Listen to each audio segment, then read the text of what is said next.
Hello दोस्तों, स्वागत है आप सभी का एक नई क्लास के अंदर। आज हम सॉल्व करने वाले हैं उत्कर्ष क्लासेज के द्वारा जो ऑफलाइन टेस्ट सीरीज चल रही है, इसका जो पेपर हुआ था अभी हाल ही में माइनर टेस्ट नंबर 7, वो आज हम सॉल्व करने वाले हैं, जो कि है आपके लेवल 1 का। ठीक है ना। लेवल 1 यानी कि 1 से लेकर 5वीं क्लास तक के जो टीचर बनते हैं उनके लिए पेपर है ये। और ये आपके रहता है माइनर टेस्ट नंबर 7वां, और ये हुआ था आपके 5/11/2025 को। और इसके अलावा हमने कलाम एकेडमी की टेस्ट सीरीज भी सॉल्यूशन करवाया हुआ है। तो अगर आप उनका भी पेपर देखना चाहते हैं तो ज़रूर जाइए चैनल पर और चैनल को सब्सक्राइब कर लीजिएगा। और नीचे प्लेलिस्ट पर क्लिक करते ही आपको सारे के सारे पेपर सॉल्यूशन मिलने वाले हैं। तो चलो शुरू करते हैं फिर उत्कर्ष क्लासेज का माइनर टेस्ट नंबर 7 का पेपर सॉल्यूशन। क्वेश्चन नंबर 1 देखो क्या दे रखा आपको।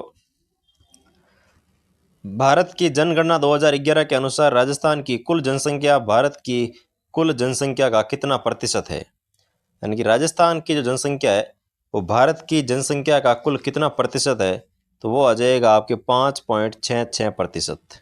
यानी कि ऑप्शन नंबर 1 5.66% है वो रहने वाली है भारत के कुल जनसंख्या का। देखा जाए तो राजस्थान की जनसंख्या।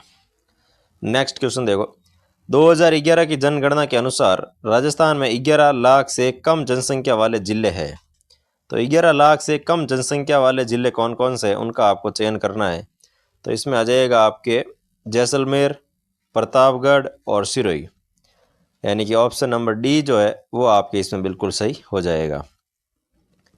नेक्स्ट क्वेश्चन देखो। निम्नलिखित में से किस जनगणना वर्ष में राजस्थान की दशकीय वृद्धि दर है अधिकतम थी।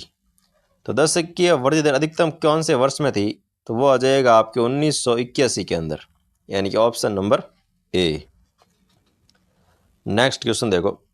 2011 की जनगणना के अनुसार राजस्थान का शहरी लिंगानुपात कितना था। तो राजस्थान का जो शहरी लिंगानुपात है वो आपके इसमें रहता है 914 महिला प्रति 1000 पुरुष पर। यानी कि option number D. Next question देखो। वर्ष 2011 की जनगणना के आधार पर राजस्थान के संबंध में कौन सा कथन है वो सही नहीं है। तो जनगणना 2011 के बारे में कुछ कथन दे रखे हैं आपको, इसमें कौन सा कथन है वो सही नहीं है उसका आपको चयन करना है भाई। तो सबसे पहले दे रखा है कि न्यूनतम महिला साक्षरता जालौर जिले में है। और दूसरा दे रखा है सर्वाधिक पुरुष साक्षरता झुंझुनू जिले के अंदर है। बिल्कुल सही है। सर्वाधिक महिला जालौर में पढ़ी लिखी है और सर्वाधिक पुरुष देखा जाए तो झुंझुनू में पढ़े लिखे हैं। और सर्वाधिक जनसंख्या वृद्धि दर बाड़मेर में है, ये भी सही है। और पुरुष साक्षरता दर 89.2% है। तो ये आपके इसमें हो जाएगा कथन सही नहीं है, option number D. Next question देखो। 6 नंबर क्वेश्चन आपको दे रखा है। 2011 की जनगणना के अनुसार राजस्थान की जनसंख्या घनत्व पिछली जनगणना की तुलना में नीचे दिए गए विकल्पों में से सबसे उपयुक्त उत्तर का चुनाव कीजिए। तो जनसंख्या घनत्व जो है वो पिछली जनसंख्या के अकॉर्डिंग देखा जाए तो इसमें बड़ा है भाई। यानी कि option number C. Next question देखो। 2011 की जनगणना के अनुसार राजस्थान के किस जिले में शहरी क्षेत्र में अनुसूचित जाति की जनसंख्या सबसे अधिक थी।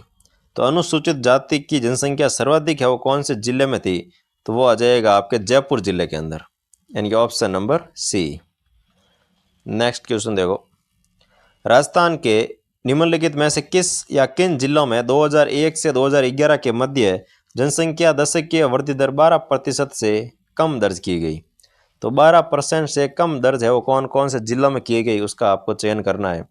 तो इसमें एक तो आपके पाली जिले के अंदर 12% से कम दर्ज की गई है, और एक आ जाएगा आपके झुंझुनू जिले के अंदर। यानी कि बी और सी, ऑप्शन नंबर डी जो है वो आपके बिल्कुल सही हो जाएगा। नेक्स्ट क्वेश्चन देखो।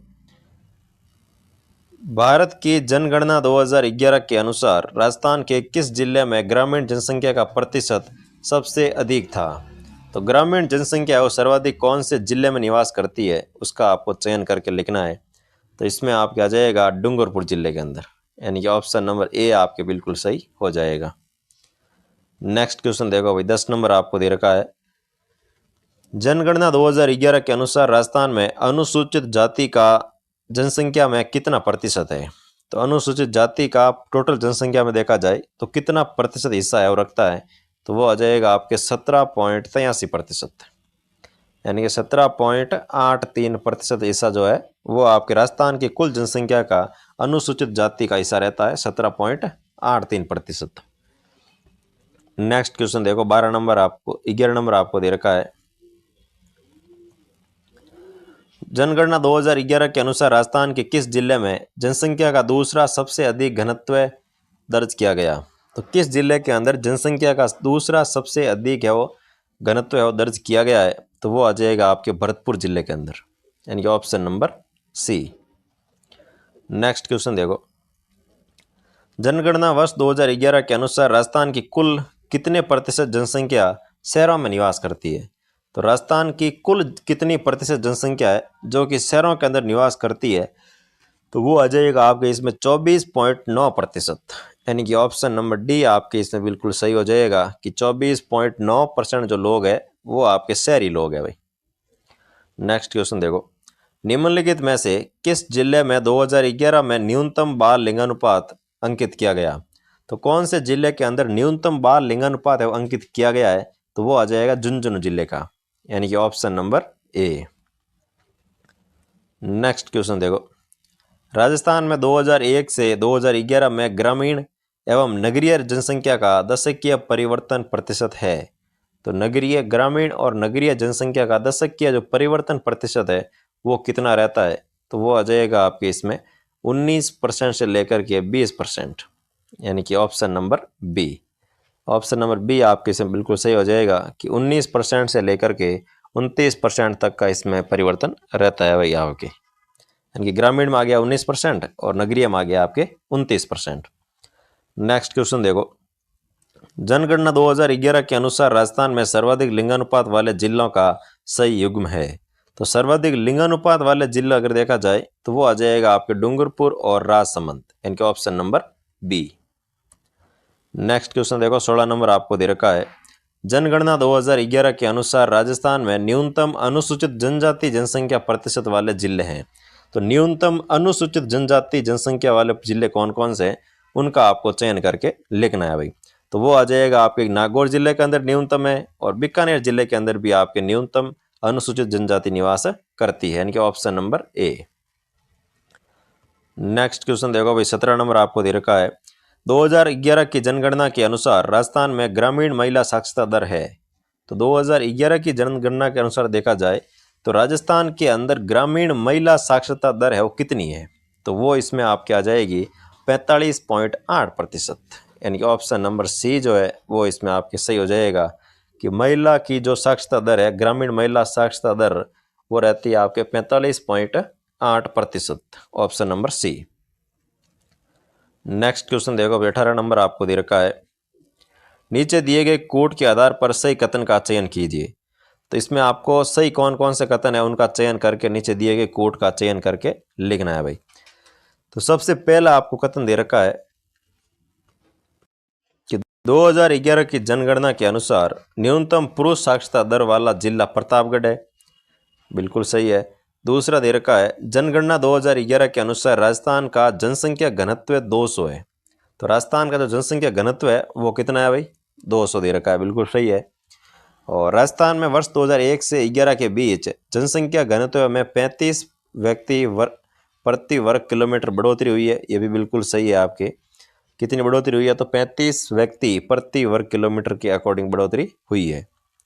जनगणना 2011 के अनुसार राजस्थान में सर्वाधिक अनुसूचित जनजाति की जनसंख्या वाला जिला उदयपुर है। तो अनुसूचित जनजाति देखा जाए तो सर्वाधिक उदयपुर के अंदर है और अनुसूचित जाति देखा जाए तो वो सर्वाधिक जयपुर के अंदर है। तो इसमें आपके सभी के सभी कथन सही है, यानी कि उपरोक्त सभी, option number D. Next question देखो, 19 नंबर आपको दे रखा है। 2011 की जनगणना के अनुसार राजस्थान के किस जिले का ग्रामीण लिंगानुपात 1000 से अधिक है? ऐसा कौन सा जिला है जिसका ग्रामीण लिंगानुपात जो है वो 1000 से भी अधिक है? तो इसमें आपका आ जाएगा पाली जिला, क्योंकि पाली जिले के अंदर 1000 पुरुषों पर 1000 से अधिक है वो महिलाएं, यानी कि 1003 महिलाएं हैं भाई, ठीक है ना। तो ये हो जाएगा आपके पाली जिला। नेक्स्ट क्वेश्चन देखो, 2011 की जनगणना के अनुसार निम्नलिखित में से किस जिले की साक्षरता दर 75% से अधिक थी? तो 75% से अधिक है वो साक्षरता दर है वो किस जिले की थी?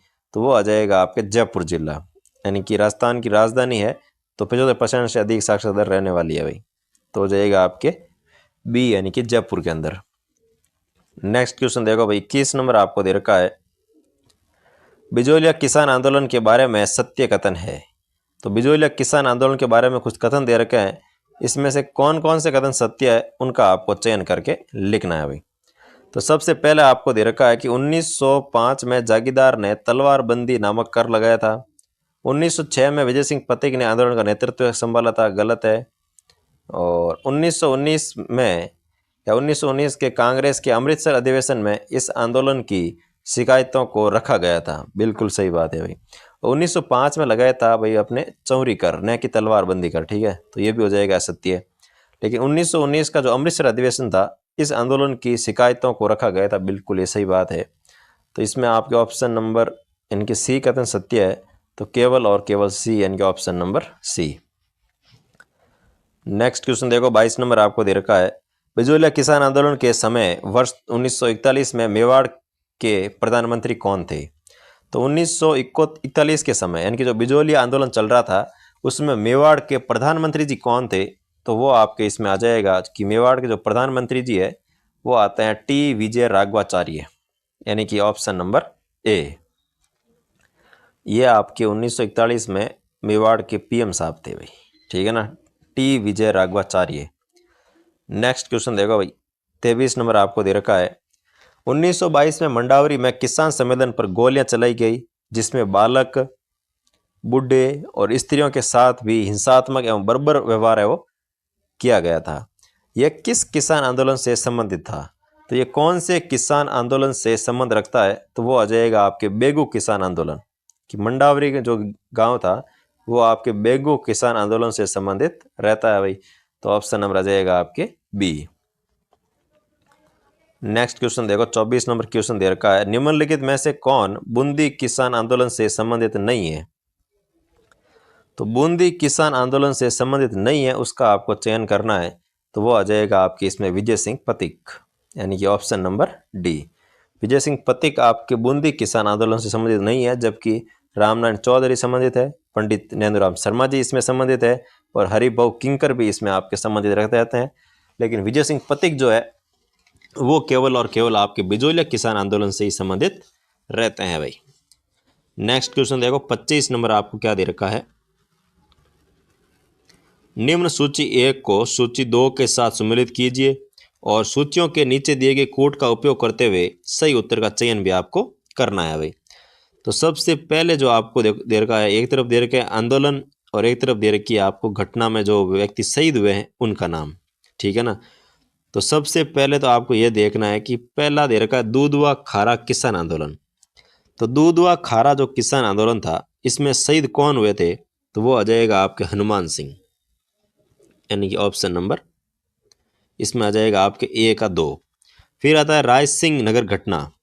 तो राय सिंह नगर घटना जो है ये आ जाएगी आपके इसमें आपके बीकानेर के अंदर हुआ था, और ये बीरबल इसमें शहीद हुए थे भाई, यानी कि पहले में 2 और दूसरे में आ जाएगा आपके 4, ठीक है ना।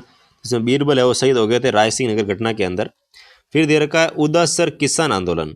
तो उदासर किसान आंदोलन जो है इसमें आपके रहते हैं जीवन राम चौधरी, यानी कि इसमें आ जाएगा 3। फिर दे रखा है डाबी घटना।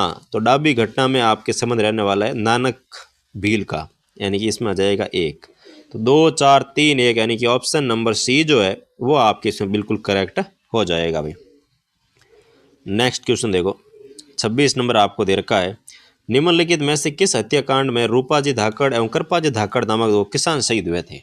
तो रूपाजी धाकड़ और कृपाजी धाकड़ जो है वो आपके गोविंदपुरा हत्याकांड के अंदर शहीद हो गए थे भाई, रूपाजी धाकड़ और कृपाजी धाकड़। नेक्स्ट क्वेश्चन देखो, वर्ष 1906 में बिजोलिया का जागीरदार कौन बना था। तो 1906 के अंदर बिजोलिया के जो जागीरदार बने थे वो बनते हैं अपने Prithvi Singh ji, option number A. Krishna Singh की मृत्यु हो गई थी और इसके स्थान पर बने थे अपने पृथ्वी सिंह जी, तब इन्होंने लगाया था तलवार बंदी कर 1906 के अंदर, ठीक है ना। नेक्स्ट क्वेश्चन देखो, 28 नंबर आपको दे रखा है, हॉलैंड समझौता समिति से संबंधित है। तो हॉलैंड की जो समझौता समिति है इससे कौन कौन संबंधित थे, तो वो आ जाएगा आपके इसमें एजीजी हॉलैंड और रेजिडेंट विल्किंसन एक तो ये जी हॉलैंड हो गया आपके, और एक आ जाएगा रेजिडेंट विल्किंसन, और एक आ जाएगा आपके बिहारी लाल। यानी कि इसमें आपके तीनों या संबंधित रहने वाले हैं, तो ऑप्शन नंबर सी।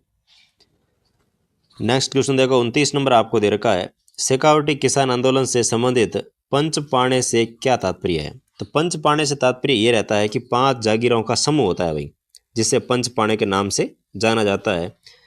तो ये हो गया आपके ऑप्शन नंबर बी, जिसमें ये आता है जैसे मंडावा है, विमल साई है, और ये 5 पाने होते हैं उनके शिखर के अंदर आते हैं, उनको पंच पाने कहते हैं, जो कि 5 जागीरें होती है बड़ी बड़ी, उनका समूह होता है, ठीक है ना, उसे कहते हैं अपने पंच पाने।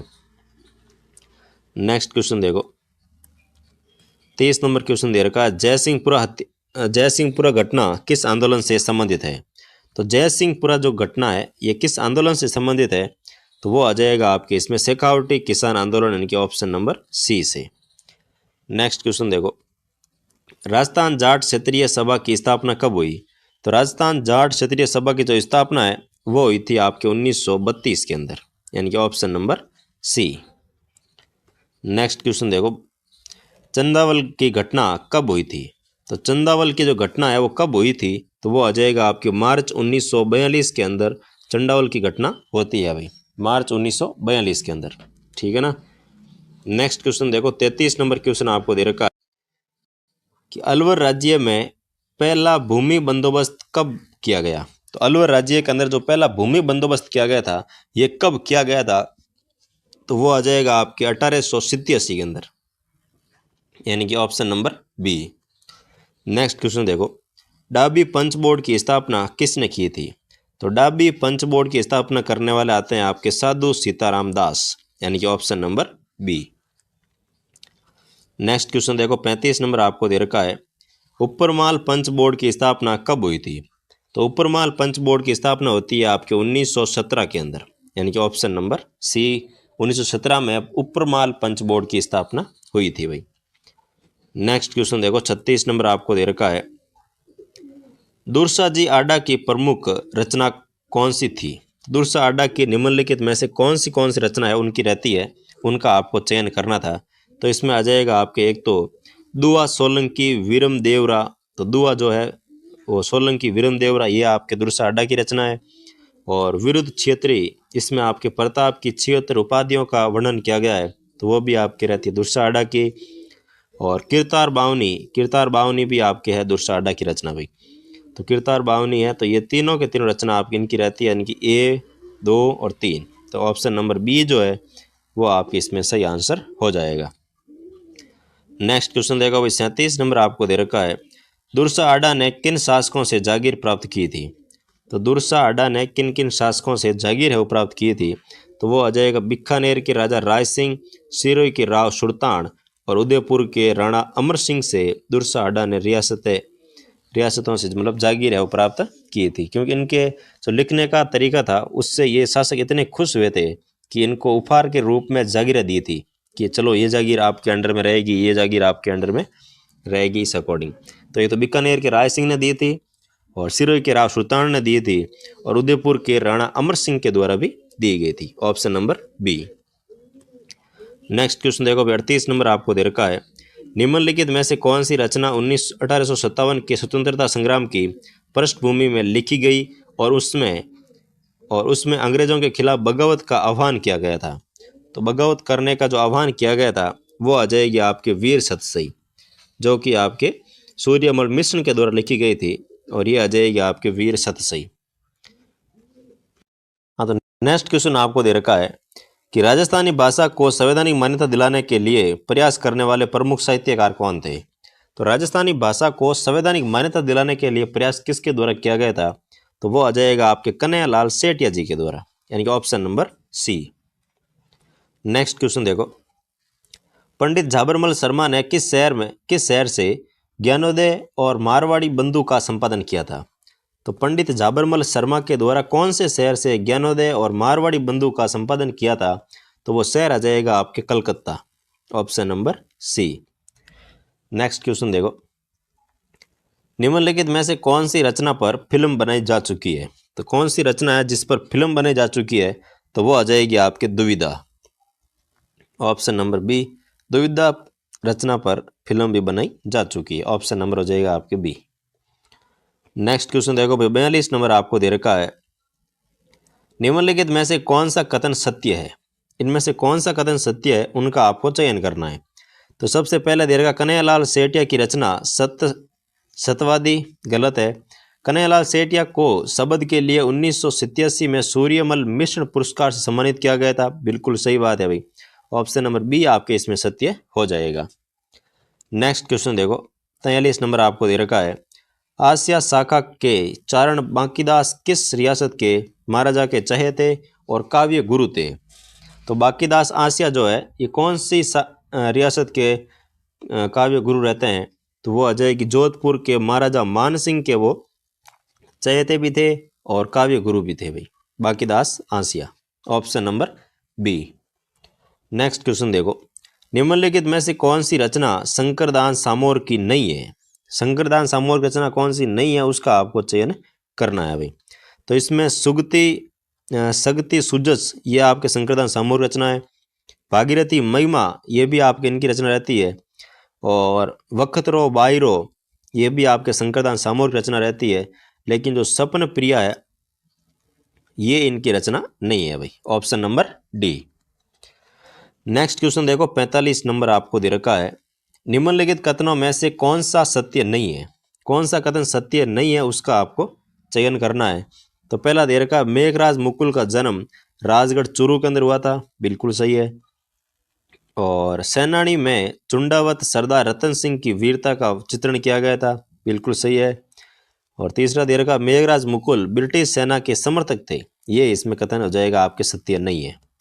मेघराज मुकुल के काड़मरे और आणरी बात दुर्गावती चंवरी महत्वपूर्ण रचनाएं हैं, बिल्कुल सही है भाई, ये इनकी रचनाएं रहती है। लेकिन जो मुगल बोला है कि भी मेघराज मुकुल ब्रिटिश सत्ता के समर्थक थे, ये इसमें सत्य कथन है। Option number C. Next question देखो, जाबरमल शर्मा ने 1909 में किस पत्र का संपादन किया था। तो 1909 के अंदर भारत या फिर साप्ताहिक पत्र का संपादन किया गया था जाबरमल शर्मा के द्वारा। तो option number B. Next question देखो, 47 नंबर आपको दे रखा है, खेतड़ी नरेश और विवेकानंद ग्रंथ की रचयिता कौन है। तो खेतड़ी नरेश और विवेकानंद जो ग्रंथ है इसके रचयिता कौन है। तो वो आ जाएगा आपके पंडित झाबरमल शर्मा, इन्होंने लिखा था खेतड़ी नरेश और Vivekananda. Option number B. Next question देखो, 48 नंबर आपको दे रखा है, कन्हैयालाल सेठिया को मरणोपरांत राजस्थान सरकार ने कौन सा सर्वोच्च सम्मान है वो प्रदान किया गया था। तो कन्हैयालाल सेठिया को मरने के बाद है वो पुरस्कार दिया गया था, जो कि आपके रहता है Rajasthan Ratna Puraskar. Option number B. Next question देखो, 49 नंबर आपको दे रखा है, निम्नलिखित कथनों में से सही कथन कौन सा है। तो निम्नलिखित कथनों में से सही कथन कौन सा उसका आपको चयन करना है भाई। सबसे पहला दे रखा है, सत्य प्रकाश जोशी की रचनाएं दीवा कांपे क्यों और मारू, ये रचना सत्य प्रकाश जोशी की रहती है, बिल्कुल सही कथन है। और चंद्र सिंह बिरकानी की रचना आती है बादली और आधुनिक राजस्थानी काव्य की पहली कृति है, बिल्कुल सही बात है। आधुनिक राजस्थानी जो काव्य है इसकी पहली रचना आती है आपके चंद्र सिंह बिरकानी की, जिसका नाम है बादली। तो ये भी आपके इसमें सही हो जाएगा। और तीसरी आपको दे रखा है, मणि मधुकर का जन्म आगरा उत्तर प्रदेश के अंदर हुआ था, ये इसमें हो जाएगा आपके असत्य। तो सही कथन कौन सा है तो हो जाएगा आपके 1 और 2, यानी कि ऑप्शन नंबर ए जो है वो बिल्कुल आपके सही हो जाएगा भाई। नेक्स्ट क्वेश्चन देखो, 50 नंबर आपको दे रखा है, निम्नलिखित में से कौन सी रचना रागे राघव की है। तो रागे राघव की रचना कौन सी है उसका आपको चयन करना है। तो वो आ जाएगी आपके तूफानों के बीच, ये रचना आपके रहती है रागे राघव की, तूफानों के बीच। Option number A. Next question देखो, उदयपुर स्थित गुलाब बाग किसके द्वारा बनवाया गया था। तो उदयपुर में जो गुलाब बाग है इसका निर्माण किसने करवाया था। तो वो आ जाएगा आपके महाराजा सज्जन सिंह के द्वारा उदयपुर के गुलाब बाग का निर्माण है वो करवाया गया था भाई, सज्जन सिंह के द्वारा। Option number B. Next question देखो, 52 नंबर आपको दे रखा है, प्रसिद्ध दर्शनीय स्थल चावंड किस जिले में है। तो चावंड जो है वो मेवाड़ की राजधानी रही थी बहुत ही लंबे समय के लिए। तो ये कौन से जिले में स्थित है। तो वो आ जाएगा आपके सलूम्बर के अंदर, पहले उदयपुर में था और जैसे सलूम्बर नया जिला बना तो ये चावंड है वो सलूम्बर के अंदर आ गया भाई, option number A. Next question देखो, अचलेश्वर महादेव का मंदिर, अचलेश्वर महादेव का प्राचीन मंदिर किस जिले में है? तो अचलेश्वर महादेव का जो प्राचीन मंदिर है वो आपके सिरोही के अंदर है अभी, option number C. Next question देखो, 54 नंबर आपको दे रखा है, दुर्ग में रानी पद्मिनी का महल जैन तीर्थंकर और आदिनाथ को समर्पित 7 मंजिला जैन कीर्ति स्तंभ कहाँ पर स्थित है? तो क्वेश्चन थोड़ा सा ऐसे दिखने में धुंधला दिख रहा होगा, लेकिन मैं आपको बोल के सुना दूंगा, आप ध्यान से सुन लीजिएगा, ठीक है ना। तो दुर्ग में रानी पद्मिनी का महल, इनके ऐसा कौन सा दुर्ग है जिसमें पद्मिनी का महल है, जैन तीर्थंकर आदिनाथ को समर्पित 7 मंजिला जैन कीर्ति स्तंभ स्थित है, तो ऐसा कौन सा दुर्ग है भाई? तो ये दुर्ग आ जाएगा आपके चित्तौड़गढ़ दुर्ग, यानी कि ऑप्शन नंबर आ जाएगा ए। चित्तौड़गढ़ दुर्ग के अंदर पद्मिनी के महल भी है और जैन कीर्ति स्तंभ भी स्थित है। नेक्स्ट क्वेश्चन देखो, प्रसिद्ध दर्शनीय स्थल रणकपुर किस जिले में अवस्थित है? तो रणकपुर जो प्रसिद्ध दर्शनीय स्थल है और वहाँ पर जैन मंदिर भी स्थित है, तो ये है वो स्थल है कहाँ पर, कौन से जिले में है? तो वो आ जाएगा आपके पाली के अंदर स्थित है अभी रणकपुर के जैन मंदिर, option number D. Next question देखो, प्रसिद्ध किराड़ू मंदिर दर्शनीय स्थल कहाँ स्थित है? तो प्रसिद्ध जो किराड़ू का मंदिर है जिसे राजस्थान का खजुराहो भी कहते हैं, ये राजस्थान के कौन से जिले में स्थित है? तो वो आ जाएगा आपके बाड़मेर जिले के अंदर स्थित है, option number B. Next question देखो, 57 नंबर, तारागढ़ दुर्ग कहाँ अवस्थित है? तारागढ़ दुर्ग जो है ये आपका आ जाएगा अजमेर के अंदर भी स्थित है और एक तारागढ़ आपके बूंदी के अंदर भी स्थित है भाई, ठीक है ना।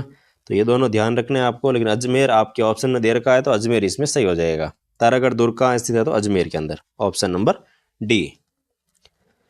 नेक्स्ट क्वेश्चन देखो, 58 नंबर आपको दे रखा है, प्रसिद्ध नथमलरी हवेली कहाँ स्थित है? तो जो नथमल जी की हवेली है ये कहाँ पर स्थित है? तो नथमल की हवेली आ जाएगी आपके जैसलमेर के अंदर। नथमल की हवेली कहाँ पर है भाई? तो जैसलमेर के अंदर, option number C. Next question देखो, प्रसिद्ध स्थल गोगामेडी कहाँ स्थित है? तो गोगामेडी और एक है शीर्षमेडी, एक है धर्ममेडी। तो गोगामेडी है वो कहाँ है स्थित है? तो वो आ जाएगी आपके नौहर हनुमानगढ़ के अंदर। जहाँ पर धर्ममेडी है वहाँ पर आपके गोगामेडी है भाई, ठीक है ना। और शीर्षमेडी रहती है आपके चूरू के अंदर, तो ये भी आपको ध्यान रखना है। तो ऑप्शन नंबर आ जाएगा इसमें सी, नौहर हनुमानगढ़ के अंदर गोगामेडी स्थित है। नेक्स्ट क्वेश्चन देखो भाई, 60 नंबर आपको दे रखा है, प्रसिद्ध स्थल सेठों की हवेलियां कहाँ स्थित है? तो प्रसिद्ध स्थल जो है आपके सेठों की हवेलियां वो कहाँ पर स्थित है? तो वो आ जाएगा आपके मंडावा के अंदर, ऑप्शन नंबर सी। मंडावा के अंदर आपके सेठों की हवेलियां है वो प्रसिद्ध है भाई। नेक्स्ट क्वेश्चन देखो, प्रसिद्ध डीग के महल जिन्हें जल महल भी कहते हैं कहाँ पर स्थित है? तो डीग के जो जल महल है ये कहाँ पर स्थित है? इनको जल महल के नाम से भी जाना जाता है, तो ये आपके स्थित है डीग के अंदर। डीग के जल महल, तो डीग पहले ये भरतपुर के अंदर था और अभी डीग है वो खुद एक जिला है, तो ये डीग के अंदर स्थित है। नेक्स्ट क्वेश्चन देखो, रानी जी की बावड़ी, जैत सागर और फूल सागर प्रसिद्ध दर्शनीय स्थल किस जिले में स्थित है? तो रानी जी की बावड़ी है, जैत सागर है, फूल सागर है, ये दर्शनीय स्थल है वो कौन से जिले में स्थित है? तो वो आ जाएगा आपके बूंदी के अंदर, यानी कि ऑप्शन नंबर एक इसमें बिल्कुल सही हो जाएगा कि रानी जी की बावड़ी कहाँ? तो बूंदी के अंदर। जैत सागर कहाँ पे है? तो बूंदी के अंदर। और फूल सागर कहाँ पे है? तो बूंदी के अंदर स्थित है भाई। नेक्स्ट क्वेश्चन देखो, 63 नंबर आपको दे रखा है, प्रसिद्ध मदन मोहन जी का मंदिर किस जिले में स्थित है? तो प्रसिद्ध मदन मोहन जी का जो मंदिर है वो रहता है आपके करौली के अंदर, यानी कि option number D. Next question देखो, झालरों एवं घंटियों के नाम से प्रख्यात किस स्थल पर स्थित है? तो झालरों एवं घंटियों के नाम से प्रसिद्ध जो स्थल है वो कहाँ पर स्थित है? तो वो आ जाएगा आपके झालरापाटन, झालावाड़ के अंदर। इसको कहते हैं घंटियों का शहर या फिर झालरों का शहर भी कहते हैं, option number C. Next question देखो, सुनहरी कोटी प्रसिद्ध स्थल जो कि पच्चीकारी एवं मीनाकारी के लिए प्रसिद्ध है कहाँ पर स्थित है? तो सुनहरी कोटी आ जाएगी आपके टोंक के अंदर स्थित है भाई, जो कि पच्चीकारी और मीनाकारी के लिए भी बहुत ज़्यादा फेमस है भाई, Sunehri Kothi, option number B. Next question देखो, राजस्थान में निःशुल्क और अनिवार्य बाल शिक्षा का अधिकार नियम 2011 के तहत आरटीई प्रवेश के अंतर्गत पात्र बच्चों की फीस का पुनर्भरण कौन करेगा? तो पात्र बच्चों की जो फीस है इनका पुनर्भरण कौन करेगा? तो वो आ जाएगा राज्य सरकार, यानी कि ऑप्शन नंबर बी। देखो 67 आपको दे रखा है, आरटीई के अंतर्गत निःशुल्क प्रवेश के संबंध में निम्न कथनों पर विचार कीजिए, और इसमें कौन सा कथन है वो सही नहीं है उसका आपको चयन करके भी लिखना है, ठीक है ना। तो देखो कौन सा कथन सत्य नहीं है, देखते हैं। सबसे पहला कथन आपको दे रखा है, विद्यालय में निःशुल्क शिक्षा हेतु आरक्षित सीट पर प्रवेश के लिए पर्याप्त संख्या में दुर्बल वर्ग एवं असुविधाग्रस्त बालकों के पात्र नहीं होने पर या नहीं पाए जाने की स्थिति में भी विद्यालय के कैचमेंट एरिया से बाहर के बालकों को इन सीट पर प्रवेश है वो नहीं दिया जाएगा। बिल्कुल सही है। दूसरा दे रखा है, यदि कोई अभिभावक स्वेच्छा से अपने बालक को एक विद्यालय से दूसरे विद्यालय में स्थानांतरित करना चाहता है तो विद्यालय परिवर्तन होते ही वह बालक फीस के पुनर्भरण का पात्र नहीं माना जाएगा। ठीक है भाई, ये भी सही है। यदि किसी विद्यालय में किसी एंट्री कक्षा में एक भी नॉन आरटी प्रवेश नहीं होता है तो उस विद्यालय में आरटी प्रवेश लिया जा सकेगा, तो ये इसमें हो जाएगा असत्य है। कोई भी अभिभावक अपने कैचमेंट एरिया के गैर सरकारी विद्यालय में निःशुल्क सीट पर प्रवेश हेतु ऑनलाइन आवेदन कर सकता है, लेकिन यदि कोई विद्यालय केवल लड़की अथवा केवल लड़कियों के लिए केवल लड़कों अथवा केवल लड़कियों के लिए ही संचालित है तो उसमें कर में से केवल लड़कों अथवा केवल लड़कियों का ही प्रवेश संभव है। ये भी सही है भाई। तो इसमें आपको पूछा है कि सत्य कौन सा नहीं है, तो तीसरा कथन सत्य नहीं है, यानी कि इसमें आ जाएगा आपके केवल और केवल 3, option number C. Next question देखो, राजस्थान में मान्यता प्राप्त निजी विद्यालयों में निःशुल्क प्रवेश हेतु किस सत्र से संपूर्ण कार्य ऑनलाइन किए जाने का निर्णय लिया गया है? तो किस समय से या किस सत्र से ये कार्य किया जा रहा है? तो वो आ जाएगा आपके 2013 से लेकर 2014 के बीच में ये शुरू हो चुका था, option number A. Next question देखो, आरटीई के तहत निजी विद्यालयों में कमजोर वर्ग और वंचित वर्ग के बालक बालिकाओं के लिए कितने प्रतिशत सीटें आरक्षित हैं? तो निजी विद्यालयों के अंदर कमजोर वर्ग या वंचित वर्ग के लिए कितने प्रतिशत सीटें आरक्षित रहती है? तो वो आ जाएगी आपके 25%, option number C. Next question देखो, आरटीई निःशुल्क प्रवेश के तहत प्री प्राइमरी यानी कि 3+ प्रवेश हेतु आयु है, तो प्री प्राइमरी में प्रवेश लेने के लिए आयु कितनी होनी चाहिए? तो वो आ जाएगी आपके 3 वर्ष या उससे अधिक, परंतु 4 वर्ष से कम। 3 वर्ष से अधिक हो सकती है लेकिन 4 वर्ष से वो कम होनी चाहिए। नेक्स्ट क्वेश्चन देखो, 71 नंबर आपको दे रखा है, आरटीई प्रवेश प्रक्रिया के अंतर्गत अभिभावक विद्यालय में निःशुल्क प्रवेश हेतु निःशुल्क प्रवेश हेतु आवेदन में अपने परिक्षेत्र के अधिकतम कितने विद्यालयों का चयन कर सकता है? तो अधिकतम है वो अपने क्षेत्र के 5 विद्यालयों का चयन कर सकता है, option number C. Next question देखो भाई, 72 आपको दे रखा है, www.rajpsp.nic.in पोर्टल का संबंध है। तो इस पोर्टल का संबंध रहता है आपके गैर सरकारी विद्यालयों में निःशुल्क सीट प्रवेश हेतु वेब पोर्टल, यानी कि option number A. Next question देखो, 73 आपको दे रखा है, यदि किसी कारणवश निःशुल्क प्रवेशित बालक शैक्षिक सत्र के बीच में विद्यालय छोड़ दे तो इसके फीस पुनर्भरण का क्या होगा? तो इसमें फीस पुनर्भरण का हो जाएगा कि फीस का पुनर्भरण नहीं होगा भाई, ऑप्शन नंबर डी।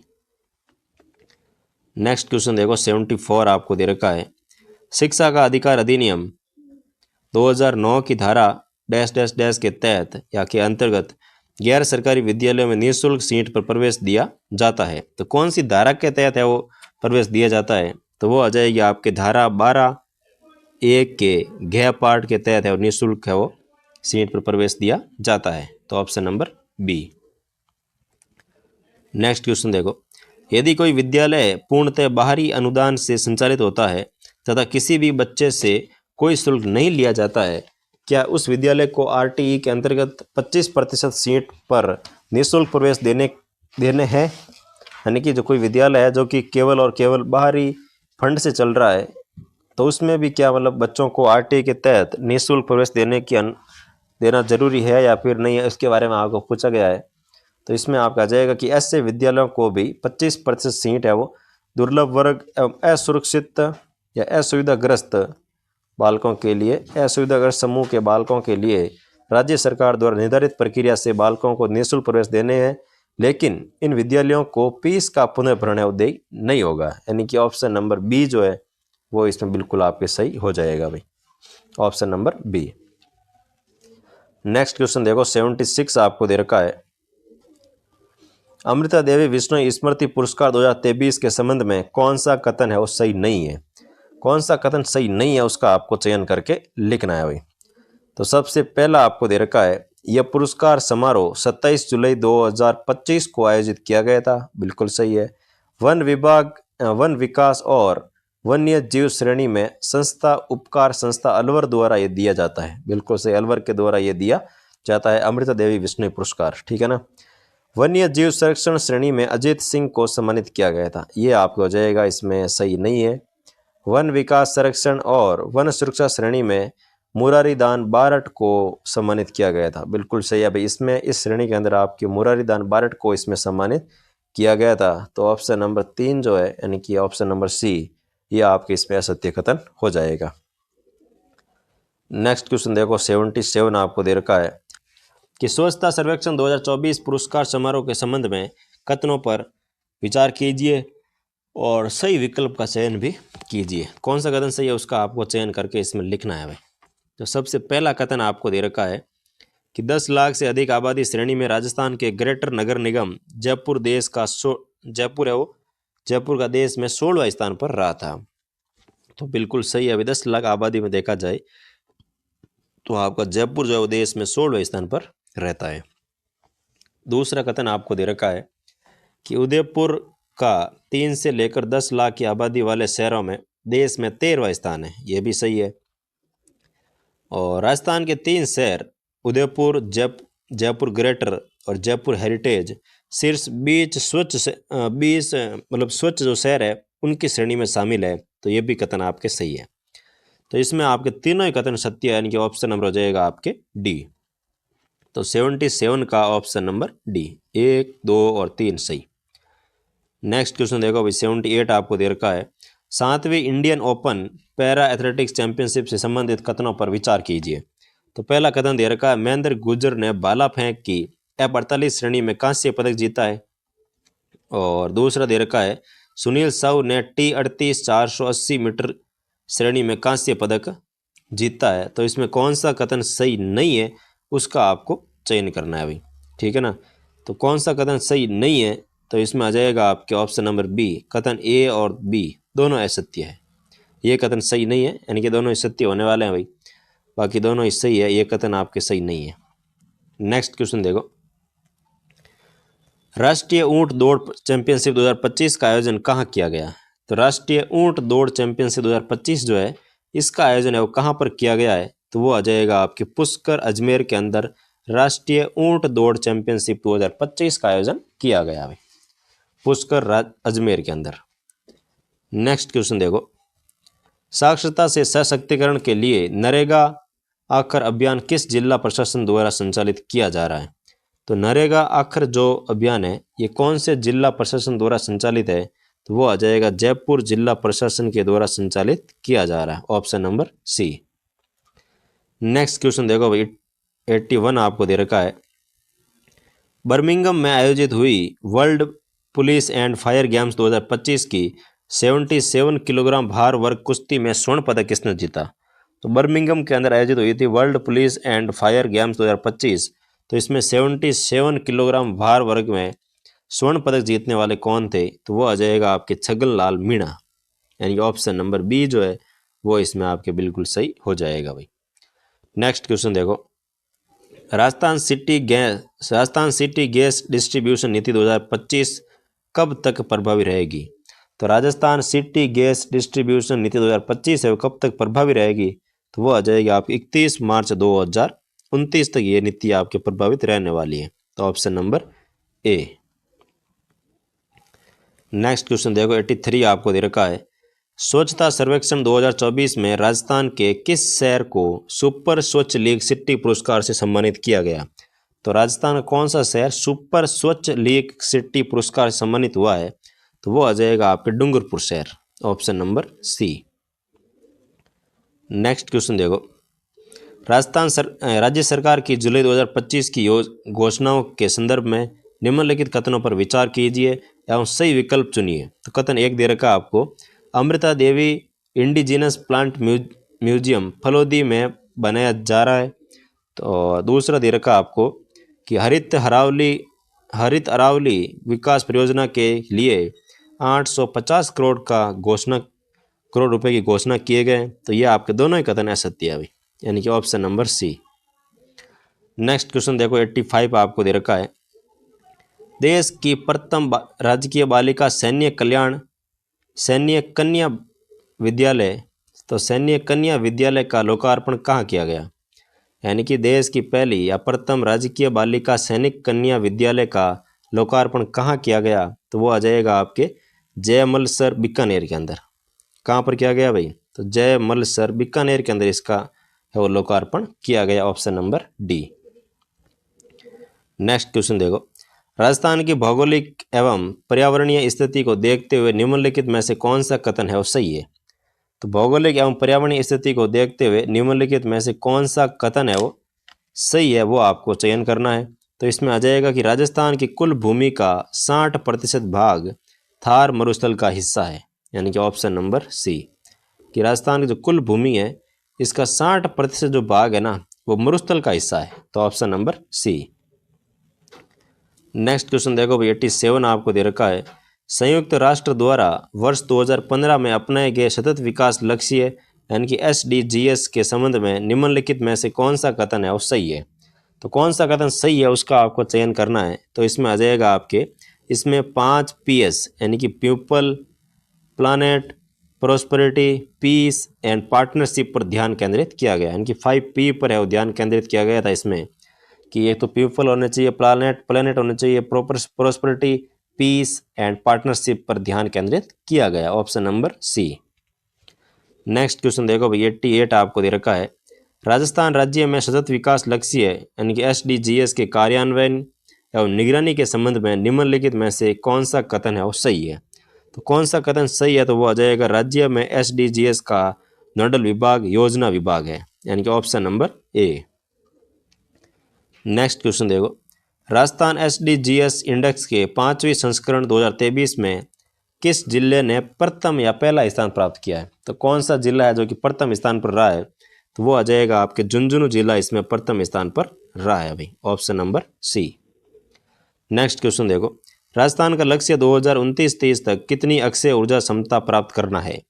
तो राजस्थान का टारगेट कितना है 2029-30 तक, कितनी गीगावाट ऊर्जा हमें प्राप्त करनी है? तो वो आ जाएगी 125 गीगावाट का टारगेट रखा गया है, कि 125 गीगावाट है वो अक्षय ऊर्जा निगम है वो अक्षय ऊर्जा क्षमता हमें पार करनी है, ठीक है ना। नेक्स्ट क्वेश्चन देखो 91 आपको दे रखा है, किस विकल्प के सभी शब्द पुल्लिंग है? इसमें आपको बताना है कि कौन सा विकल्प है जिसके अंदर सभी शब्द है वो पुल्लिंग शब्द है भाई, ठीक है ना। तो इसमें आ जाएगा आपके नेत्र, जलज और सुख, ये सभी आपके पुल्लिंग शब्द रहते हैं भाई। बाकी इसमें पूजा हो गया स्त्रीलिंग हो गया, कृपा भी स्त्रीलिंग है, और इसमें आपके गणित या हानि ये सब स्त्रीलिंग है, इसमें गरिमा महिमा ये सब स्त्रीलिंग है, लेकिन इसमें नेत्र है, जलज है और सुख है, तो ये सभी आपके पुल्लिंग शब्द रहते हैं, option number A. Next question देखो 92 आपको दे रखा है, किस विकल्प के सभी शब्द बहुवचन है? कौन से विकल्प के अंदर सभी शब्द है वो बहुवचन के अंदर है, वो आपको चयन करना है। तो इसमें आपके आ जाएगा कि हाल चाल, नियम और लोग, ये सभी आपके रहते हैं बहुवचन, option number C. Next question देखो, किस विकल्प में संप्रदान कारक का उदाहरण है? तो कौन से विकल्प के अंदर आपके संप्रदान कारक का उदाहरण रहता है? तो वो आ जाएगा आपके कि उसने 4 पैसे पर अपना ईमान खो दिया, यानी कि उसने किस पे, उसने 4 पैसों पर अपना ईमान है वो खो दिया, तो इसमें आपको हो जाएगा ऑप्शन नंबर बी जो है संप्रदान कारक का रहता है भाई। नेक्स्ट क्वेश्चन देखो 94 आपको दे रखा है, किस विकल्प में संदिग्ध भूतकाल का उदाहरण है? किस विकल्प में संदिग्ध भूतकाल का उदाहरण है? तो वो आ जाएगा मेघा ने पाठ पढ़ लिया होगा, तो मेघा ने पाठ पढ़ लिया होगा, इसमें आपके रहता है संदिग्ध, यानी कि संदेह है कि भाई पढ़ लिया होगा शायद तक, तो इसमें संदेह रहता है, तो ये हो गया आपके संदिग्ध भूतकाल का उदाहरण। नेक्स्ट क्वेश्चन देखो, निम्नलिखित में से किस विकल्प में क्रमवाच्य का उदाहरण है? तो क्रमवाच्य का उदाहरण कौन सा है? तो वो आ जाएगा आपके कहानी दादी द्वारा सुनाई जाएगी। ये जो है ना, ये क्रमवाच्य का उदाहरण रहता है भाई, कि कहानी किसके द्वारा सुनाई जाएगी? तो कहानी दादी के द्वारा सुनाई जाएगी, ठीक है ना।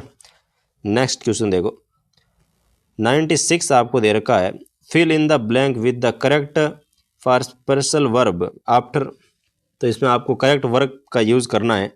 तो देखो क्या सेंटेंस दे रखा है कि after hearing the news the government dash dash dash the information to ensure public safety. तो इंश्योर पब्लिक सेफ्टी, तो इसमें आपका रिक्त स्थान में आ जाएगा एक्टेड अपॉन, यानी कि पब्लिक की सेफ्टी के लिए वो कानून वगैरह निर्माण कर रही है। तो acted upon, option number C. Next question देखो, fill in the blank with appropriate partial verb given below. इसमें आपको वर्ब का यूज़ करना है। I could not his violent temper. तो इसमें आपके आ जाएगा कि I could not bear with, option number A इसमें बिल्कुल सही हो जाएगा कि I could not bear with his violent temper, option number A. Next question देखो, 98 आपको दे रखा है, fill in the blank with the correct partial verb at this. तो इसमें सेंटेंस क्या दे रखा देखो, at first Baby and Kaku were just having a mild argument but Baby's friends dash dash dash them and dash dash dash until they started fighting. तो इसमें आपका आ जाएगा भाई एड्स एंड ऑन। तो पहले में आ जाएगा एड्स, दूसरे में आ जाएगा on, option number B. Next question देखो भाई, 99 आपको दे रखा है, fill in the blank with the appropriate partial verb given below, try to dash dash dash how to solve this puzzle. तो इसमें आपके जो आंसर रहने वाला है वो इसमें आ जाएगा आपके फिगर आउट, यानी कि try to figure out how to solve this puzzle, option number B. इसमें आपके बी है वो बिल्कुल सही आंसर हो जाएगा, फिगर आउट। नेक्स्ट क्वेश्चन देखो, fill in the blank with the appropriate partial verb given below. इसमें भी आपको वर्ब का सही यूज़ करना है। तो पहला आपको दे रखा है, सेंटेंस दे रखा कि I never dash dash dash to the uncomfortable hotel. तो इसमें आ जाएगा आपके go back, I never go back to the uncomfortable hotel, option number A. Next question देखो भाई, 101 आपको दे रखा है, 800 रुपये की राशि साधारण ब्याज पर एक निश्चित दर पर 3 वर्ष में 956 हो जाती है। तो इसमें दर ज्ञात कीजिए। यानी कि राशि आपको दे रखी है, समय आपको दे रखा है, मिश्रधन आपको दे रखा है और आपको दर पूछी है, तो आराम से फॉर्मूले से आप ज्ञात कर सकते हो। और इसमें दर आएगी आपके 6.5%, option number D. Next question देखो भाई, 102 आपको दे रखा है, किस दर प्रतिशत पर एक राशि 15 वर्षों में दुगनी हो जाएगी? 15 वर्षों में दुगनी हो जाती है तो उसकी दर राशि क्या होनी चाहिए? तो वो आ जाएगी आपके 20/3%, ऑप्शन नंबर सी जो है वो इसकी दर होनी चाहिए। नेक्स्ट क्वेश्चन देखो, 8,500 पर 10 ब्याज दर से 2 वर्षों के लिए साधारण और चक्रवर्ती ब्याज में अंतर क्या होगा? यानी कि 10% की दर है और 2 वर्ष का ब्याज आपको ज्ञात करना है और इसमें देखना है कि चक्रवर्ती ब्याज और साधारण ब्याज में अंतर है वो कितना रहता है। तो इसमें जो आपके अंतर आने वाला है वो आएगा अभी 85 रुपये, option number C. Next question देखो, 104 आपको दे रखा है, एक निश्चित धनराशि 20 प्रति वर्ष चक्रवर्ती ब्याज दर से 2 वर्षों में 7,200 हो जाती है। तो मूल धनराशि ज्ञात कीजिए। तो मूल धनराशि आ जाएगी इसमें आपके 5,000, option number D. Next question देखो भाई, 105 आपको दे रखा है, कितने समय में 1,000 की राशि 10% वार्षिक चक्रवर्ती ब्याज की दर पर 1,331 हो जाएगी? यानी कि कितने वर्ष के अंदर, टाइम कितना लगेगा वो आपके क्वेश्चन पूछा है। तो एक ही फॉर्मूले से सारे के सारे क्वेश्चन सॉल्व हो जाते हैं। तो आपको बस फॉर्मूला ध्यान रखना है और इसका बेसिक क्या है वो आपको ध्यान रखना है। बाकी कुछ भी ज़्यादा ट्रिक वगैरह ध्यान नहीं रखनी है, क्योंकि मैथ के अंदर ट्रिकों से पढ़ रहा है वो हमेशा आगे जा करके परेशानी होता है एग्जाम के अंदर भाई, ठीक है ना। इसलिए बेसिक आपको ध्यान होना चाहिए और ट्रिक आप अगर ध्यान रखते हो तो अच्छी बात है, लेकिन आपको बेसिक तो ध्यान होना ही चाहिए भाई, ठीक है ना। तो इसमें आपके आ जाएगा कि 3 वर्ष के अंदर जो है ये राशि आपके 1331 हो जाएगी, option number B. Next question देखो 106 आपको दे रखा है, पादप कोशिका को जंतु कोशिका से अलग करने वाला कोशिका अंगक है। तो कौन सा अंग है जो कि पादप कोशिका और जंतु कोशिका को अलग करता है? तो वो आ जाएगा आपके प्लेटलेटिस्ट, यानी कि ऑप्शन नंबर ए। ये अंग है जो कि आपके पादप कोशिका और जंतु कोशिकाओं को अलग करने वाला अंग होता है। नेक्स्ट क्वेश्चन देखो 107 आपको दे रखा है, कॉर्क कोशिका में उपस्थित पदार्थ जो इन्हें गैसों एवं पानी के लिए अभेद्य बनाता है। तो कॉर्क कोशिका में ऐसा कौन सा पदार्थ होता है जो कि गैसों और पानी के लिए इसे अभेद्य बनाता है? तो वो आ जाएगा आपके इसमें सुबेरिन, यानी ऑप्शन नंबर सी जो है वो इसमें रहने वाला है। सुबेरिन है जो कि आपके कॉर्क कोशिका में उपस्थित होता है और ये गैसों और पानी के लिए इसे अभेद्य बनाता है, option number C. Next question देखो, जीवाणुओं की कोशिका भित्ति बनी होती है। तो जीवाणु की जो कोशिका भित्ति होती है ना, वो बनती है आपके पेप्टा इंडोग्लाइकैन से बनती होती है भाई। कौन से? Option number A. Next question देखो भाई 109 आपको दे रखा है, फ्लूइड मोज़ेक मॉडल किसने दिया था? तो फ्लूक मोज़ेक जो है ये मॉडल किसके द्वारा दिया गया था? तो वो आ जाएगा आपके सिंगर व निकोलसन के द्वारा ये मॉडल है वो दिया गया था भाई। सिगर और निकोलसन के द्वारा फ्लड मोज़ेक मॉडल के प्रस्तावित किया गया था, फिर प्रतिपादित किया गया था। नेक्स्ट क्वेश्चन देखो, कौन सा अंग कोशिका में ऊर्जा का उत्पादन करता है? तो कौन सा अंग है जो कोशिका के अंदर ऊर्जा का उत्पादन करता है? तो वो आ जाएगा आपके माइटोकॉन्ड्रिया, जिसको हमारे शरीर का बिजली घर भी कहते हैं। तो ये हो जाएगा आपके ऑप्शन नंबर ए, माइटोकॉन्ड्रिया जो ऊर्जा का उत्पादन करता है। नेक्स्ट क्वेश्चन देखो भाई 111 आपको दे रखा है, निम्नलिखित में से सूची 1 को सूची 2 के साथ सम्मिलित कर सही कोड का चयन कीजिए। सूची 1 में दे रखे हैं पठार, सूची 2 में दे रखे हैं आपको देश। आपको इसमें सम्मिलित करके लिखना है। पहला दे रखा है आपको शान का पठार। तो शान का जो पठार है ये आपको मिलेगा म्यांमार के अंदर, यानी कि पहले में आ जाएगा आपके 2, ठीक है ना। शान का पठार कहाँ आ गया भाई? तो म्यांमार के अंदर। दूसरा दे रखा आपको टकला माकन का पठार। तो टकला माकन का जो पठार आता है ये आपके कहाँ पे रहता है भाई? तो ये आ जाएगा आपके चाइना के अंदर, इनका ऑप्शन नंबर 1 इसमें आ जाएगा आपके 1 नंबर चाइना। फिर दे रखा अनातोलिया का पठार। तो अनातोलिया का जो पठार है ना ये रहता है आपके तुर्की के अंदर, यानी कि इसका नाम अभी तुर्की हो गया है। तो ये तुर्की के अंदर रहता है अभी अनातोलिया का पठार, 4 नंबर। फिर दे रखा आपको पोटवार का पठार। तो पोटवार का पठार रहता है अभी पाकिस्तान के अंदर, यानी कि इसमें आ जाएगा 3। तो सही विकल्प आ जाएगा 2 1 4 3, 2 1 4 3, ऑप्शन नंबर बी जो है वो आपके बिल्कुल सही हो जाएगा। नेक्स्ट क्वेश्चन देखो भाई 112 आपको दे रखा है, माउंट टुबकल अफ्रीका महाद्वीप के किस पर्वत की सर्वोच्च चोटी है? तो माउंट टुबकल जो है ये अफ्रीका महाद्वीप के अंदर कौन से पर्वत श्रेणी की सर्वोच्च चोटी रहती है? तो वो आ जाएगी आपके एटलस पर्वत की सबसे ऊंची चोटी रहेगा आपके माउंट टुबकल, ठीक है ना। ऑप्शन नंबर ए, माउंट एटलस पर्वत श्रेणी। नेक्स्ट क्वेश्चन देखो 113 नंबर आपको दे रखा है, निम्नलिखित में से कौन सा शीतोष्ण कटिबंधीय मरुस्थल है? तो कौन सा आपके शीतोष्ण कटिबंधीय मरुस्थल है? तो वो आ जाएगा आपके पैटागोनियन मरुस्थल जो है ये आपके शीतोष्ण कटिबंधीय मरुस्थल रहता है, option number A. Next question देखो 114 आपको दे रखा है, निम्नलिखित में से किस नदी का उद्गम ब्लैक फॉरेस्ट से होता है? तो कौन सी नदी है जिसका उद्गम ब्लैक फॉरेस्ट से होता है? तो वो आ जाएगी आपके डेन्यूब नदी, ऑप्शन नंबर बी। डेन्यूब नदी का उद्गम है वो ध्यान रखना ब्लैक फॉरेस्ट से होता है भाई। नेक्स्ट क्वेश्चन देखो, निम्नलिखित में से कौन सी झील उत्तरी अमेरिका की नहीं है? कौन सी झील है जो उत्तरी अमेरिका की नहीं है? तो वो आ जाएगी आपके विक्टोरिया झील जो है ये आपके उत्तरी अमेरिका की झील नहीं रहती है अभी, option number B. Next question देखो 116 आपको दे रखा है, उपलब्धि परीक्षण के संदर्भ में मानकीकृत परीक्षण की सबसे प्रमुख विशेषता क्या है?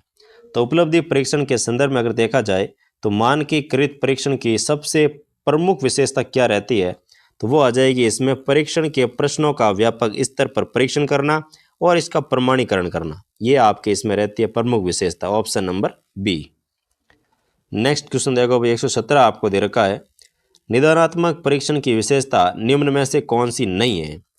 तो निदानात्मक परीक्षण की निम्न में से कौन सी विशेषता है वो नहीं रहती है? तो वो आ जाएगी आपके छात्रों को अंक प्रदान करना, यानी कि ऑप्शन नंबर सी जो है वो इसकी विशेषता आपके नहीं रहती है। छात्रों को अंक प्रदान करना ये कोई निदानात्मक परीक्षण नहीं रहता है भाई, option number C. Next question देखो, 118 आपको दे रखा है, निम्न में से कौन सा कथन निदानात्मक परीक्षण की आवश्यकता की सही व्याख्या करता है।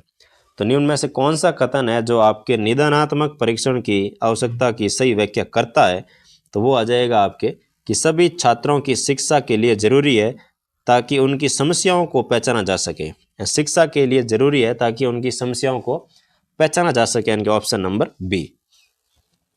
नेक्स्ट क्वेश्चन देखो, 119 आपको दे रखा है कि निदानात्मक परीक्षण के परिणामों का उपयोग उनके लिए सबसे अधिक प्रभावी रूप से कार्य करता है, या सबसे अधिक प्रभावी रूप से कार्य या किया जाता है। तो उसमें आ जाएगा आपके विद्यार्थियों की अधिगम समस्याओं के निदान और उपचार के लिए। तो ऑप्शन नंबर सी इसका बिल्कुल आपके करेक्ट हो जाएगा भाई। नेक्स्ट क्वेश्चन देखो, 120 आपको दे रखा है, इन कम्युनिटिव लैंग्वेज लर्निंग। तो कम्युनिटिव लैंग्वेज लर्निंग इसका आ जाएगा आपके grammatical explanation in avoided, option number D इसका बिल्कुल सही हो जाएगा। और 121 दे रखा है, ग्रामेटिकल और लॉजिस्टिक कॉम्प्रेंशन इज। तो इसका आपका जो आंसर होगा वो आ जाएगा option number B, the communication of knowledge of grammar and vocabulary, option number B. Next question देखो, the communicative English language teaching. तो इसमें आपके रहने वाला है कि 122 है, इसका आ जाएगा आपके सी ऑप्शन, यानी कि resembles and natural language learning processing in that the content of the alternance is emphasized, option number C. Next question देखो, 123 नंबर आपको दे रखा है, इन कम्युनिटिव अप्रोच। तो कम्युनिटिव अप्रोच जो है इसका आंसर आ जाएगा आपके ऑप्शन नंबर ए कि the teacher creates situation to promote communication, option number A. Next question देखो, ऑपरेशन ब्लैक बोर्ड कार्यक्रम किस वर्ष की शिक्षा नीति के अंतर्गत प्रारंभ किया गया। तो ऑपरेशन ब्लैक बोर्ड जो है ये आपके 1986 की शिक्षा नीति के अंतर्गत प्रारंभ किया गया, option number C, blackboard, operation blackboard. Next question देखो, यदि कोई शिक्षक गणित में अमूर्त अवधारणाओं को स्पष्ट करने के लिए फ्लैनल बोर्ड मॉडल और फिल्म्स का उपयोग करता है तो वह किस प्रकार के शिक्षण सामग्री का उपयोग कर रहा है। तो वह आ जाएगा आपके इसमें कि मिश्रित, श्रव्य भी है और दृश्य सामग्री भी है, यानी कि मिश्रित सामग्री का उपयोग कर रहा है, option number B. Next question देखो, डॉक्टर कोठारी आयोग 1964-1967 की रिपोर्ट में श्रव्य दृश्य सामग्री को किस रूप में देखा गया है। तो श्रव्य दृश्य सामग्री जो है इसे शैक्षिक क्रांति लाने वाले उपकरणों के रूप में देखा गया भाई, option number D. Doctor Kothari आयोग ने इन सभी सामग्रियों को किसके रूप में, तो शैक्षिक क्रांति के अंदर मतलब शैक्षणिक क्षेत्र में क्रांति लाने वाले उपकरणों के रूप में, option number D. Next question देखो, 127 आपको दे रखा है, यदि एक शिक्षक कक्षा में रेडियो पर गणितीय अवधारणाओं से संबंधित कार्यक्रम चलाता है और साथ ही चार्ट व मॉडल का उपयोग करता है तो वह कौन सा शिक्षण दृष्टिकोण अपना रहा है। तो वह कौन सा शिक्षण दृष्टिकोण अपना रहा है, तो वो आ जाएगा आपके मिश्रित, यानी कि इसमें श्रव्य और दृश्य दोनों दृष्टिकोण रहते हैं, option number C. Next question देखो, निम्नलिखित में से कौन सी विधि या प्रक्रिया बाल केंद्रित शिक्षण की विशेषता को दर्शाती है। तो कौन सी विधि या प्रक्रिया है जो कि आपके बाल केंद्रित शिक्षण को दर्शाती है। तो वो आ जाएगा आपके शिक्षण प्रक्रिया का संचालन बालकों की आवश्यकताओं और रुचियों के अनुसार करना, option number C. Next question देखो, निम्नलिखित में से कौन सा कथन व्याख्यान युक्त प्रदर्शन विधि की विशेषता नहीं है।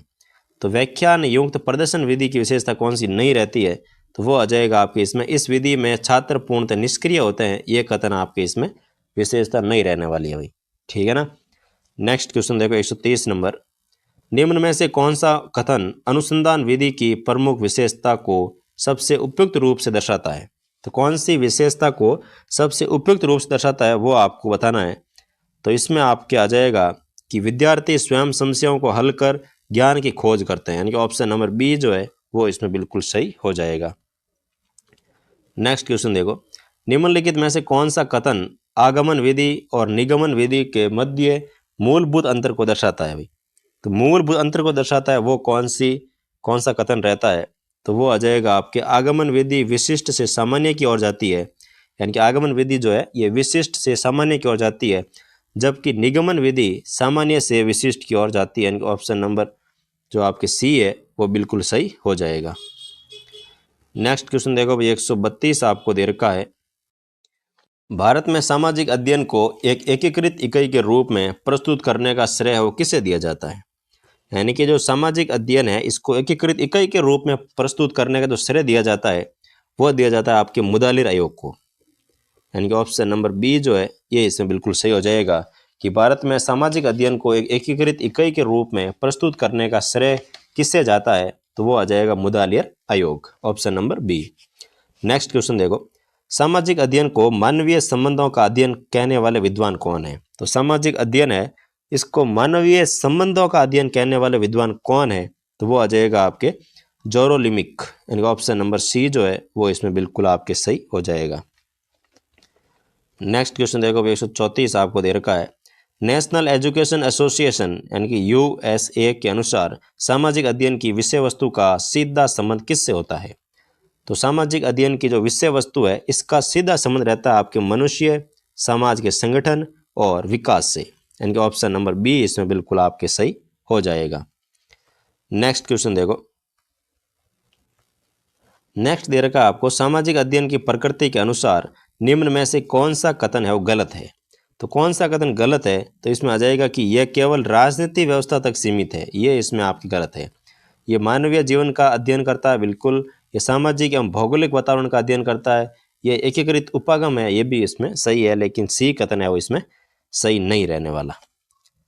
नेक्स्ट क्वेश्चन देखो 136 आपको दे रखा है, अधिगम को संज्ञानात्मक प्रक्रिया के रूप में स्वीकार कर क्षेत्र संगठन व प्रत्यक्ष पर निम्न सिद्धांतों के अंतर्गत बल दिया जाता है, तो इसमें उद्दीपन या उद्दीपक सिद्धांत आ जाएगा, तो ऑप्शन नंबर डी जो है वो इसमें बिल्कुल आपके करेक्ट हो जाएगा भाई। नेक्स्ट क्वेश्चन देखो भाई 137 आपको दे रखा है, निम्नलिखित में से कौन एसआर अधिगम सिद्धांत से संबंध नहीं है, तो एसआर अधिगम सिद्धांत से कौन सा है वो संबंध नहीं है, तो वो आ जाएगा आपके ब्रूनर, ऑप्शन नंबर डी जो है वो इससे संबंधित नहीं रहने वाला भाई। नेक्स्ट क्वेश्चन देखो, हल के प्रभावी प्रतिक्रिया संभाव्यता सूत्र में प्रतिक्रिया निषेध का प्रतीक क्या है, तो प्रतिक्रिया निषेध का जो प्रतीक होता है ना वो आता है इसमें आई आर, यानी कि रिएक्शन, प्रतिक्रिया मतलब रिएक्शन आई आर होता है भाई, ठीक है ना, option number D.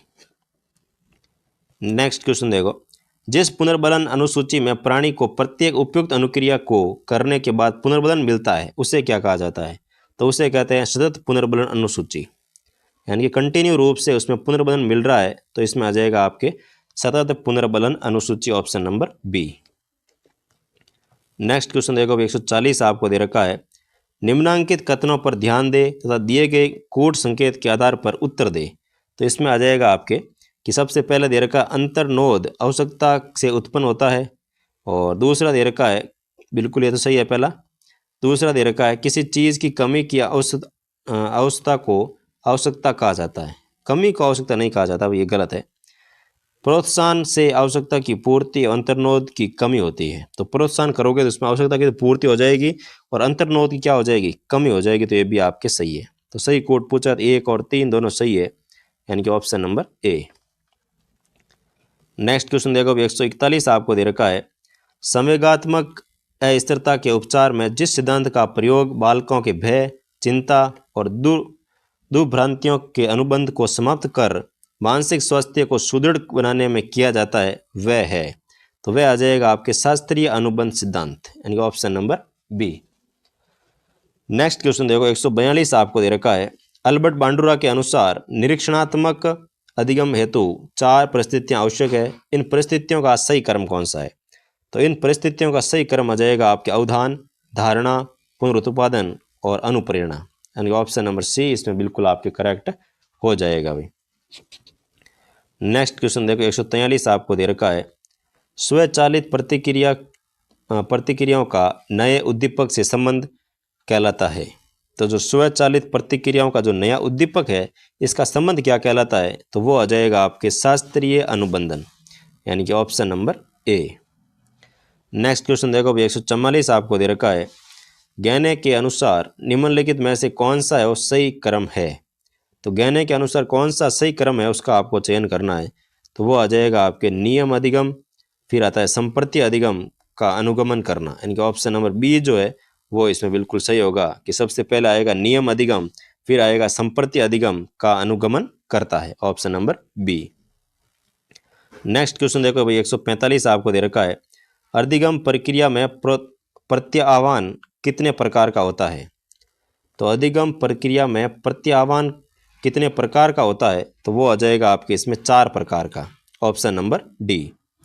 Next question देखो, चैट जीपीटी का विकास किसके द्वारा किया गया। तो चैट जीपीटी का जो प्रकार या विकास है वो आपके ओपन एआई के द्वारा किया गया, इनका option number B. Open AI के द्वारा इसका वो विकास किया गया भाई, तो option number B. Next question देखो 147 आपको दे रखा है, किसे कृत्रिम बुद्धिमत्ता का जनक कहा जाता है। कृत्रिम बुद्धिमत्ता यानी कि एआई का जनक किसे कहा जाता है, तो वो आ जाएगा आपके इसमें जॉन मैकार्थी, यानी कि ऑप्शन नंबर बी जो है इसे कृत्रिम बुद्धिमत्ता का जनक भी कहा जाता है भाई। नेक्स्ट क्वेश्चन देखो, आर्टिफिशियल इंटेलिजेंस यानी कि एआई के कार्य है। तो एआई का कार्य क्या होता है, तो वो आ जाएगा मशीन ट्रांसलेशन, स्पीच रिकॉग्नाइजेशन और प्रोडक्ट रिकमेंडेशन, यानी कि इसमें उपरोक्त सभी कार्य है वो आपके आर्टिफिशियल इंटेलिजेंस के रहते हैं, यानी कि option number D. Next question देखो भाई 149 आपको दे रखा है, फेसबुक का नया नाम क्या है। तो फेसबुक का नया नाम आता है आपके Meta, option number B. Facebook का नाम चेंज करके अभी वर्तमान में इसका नाम मेटा है भाई। नेक्स्ट क्वेश्चन देखो और आज का लास्ट क्वेश्चन कि सोशल मीडिया की चुनौतियां है। तो सोशल मीडिया की चुनौतियां आती है, इसमें एक तो फेक न्यूज़ आती है, एक ऑनलाइन ट्रोलिंग होती है और एक महिला सुरक्षा के बारे में भी चुनौतियां रहती है। तो इसमें आपके उपरोक्त सभी जो है वो इसकी चुनौतियां रहती हैं सोशल मीडिया की, ठीक है ना। तो ये था भाई आपके उत्कृष्ट क्लासेज के द्वारा रीट लेवल 1 का जो टेस्ट सीरीज चल रही है इसका पेपर कैसा लगा आपको, पेपर का लेवल कमेंट करके ज़रूर बताइएगा। और क्लास अच्छी लगी हो तो क्लास को लाइक कर दीजिएगा और अपने दोस्तों के साथ शेयर कर दीजिएगा।